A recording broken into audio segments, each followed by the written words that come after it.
Welcome back to another explainer. Today, we're looking at the absolute extremes of our planet's geography. We're turning our attention all the way down to the bottom of the globe to uncover the secrets and, honestly, the really surprising paradoxes of Antarctica. Okay, let's dive into this.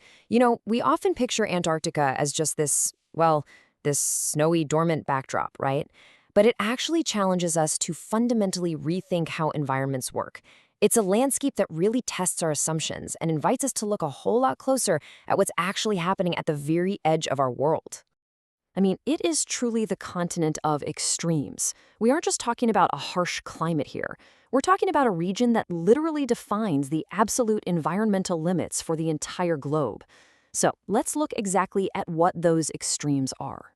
First up, it is the coldest continent on Earth, period.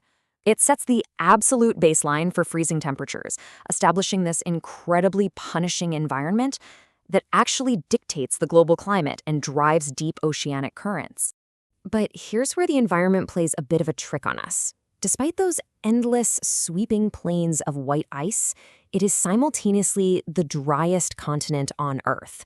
Yeah, it's effectively a frozen desert, almost completely devoid of any meaningful precipitation. Kind of wild, right? And if that wasn't enough, let's add a third record to the mix. It is the windiest continent on Earth. We're talking relentless, howling winds that constantly sweep across the ice, compounding those freezing, arid conditions and making it uniquely formidable. So, coldest, driest, windiest. Together, these factors engineer a completely unforgiving, barren wasteland. It's a place fundamentally hostile to life as we know it, setting what is basically a geographical triple crown of extreme weather. Now, what's really interesting about this is it brings us to an incredible paradox.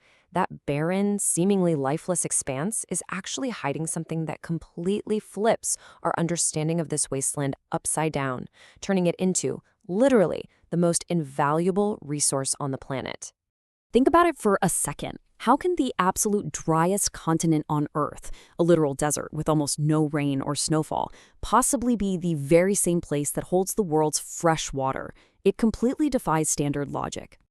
Let's see how this builds, because the answer is that Antarctica essentially acts as Earth's frozen vaults.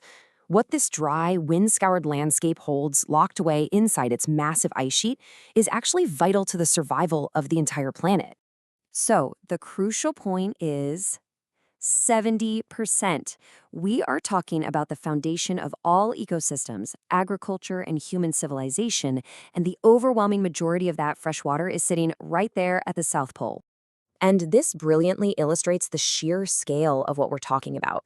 To put it into perspective, imagine all the rivers, all the lakes, the rain, the groundwater across the entire rest of the world combined. All of that makes up just 30% of our global supply. The other 70% is securely locked away inside that single, immense Antarctic ice sheet. It really is a profound realization. Its ice sheet contains about 70% of the world's fresh water. The single most vital, life-sustaining resource we have isn't flowing freely around us. It's frozen completely solid in the absolute harshest environment on the globe.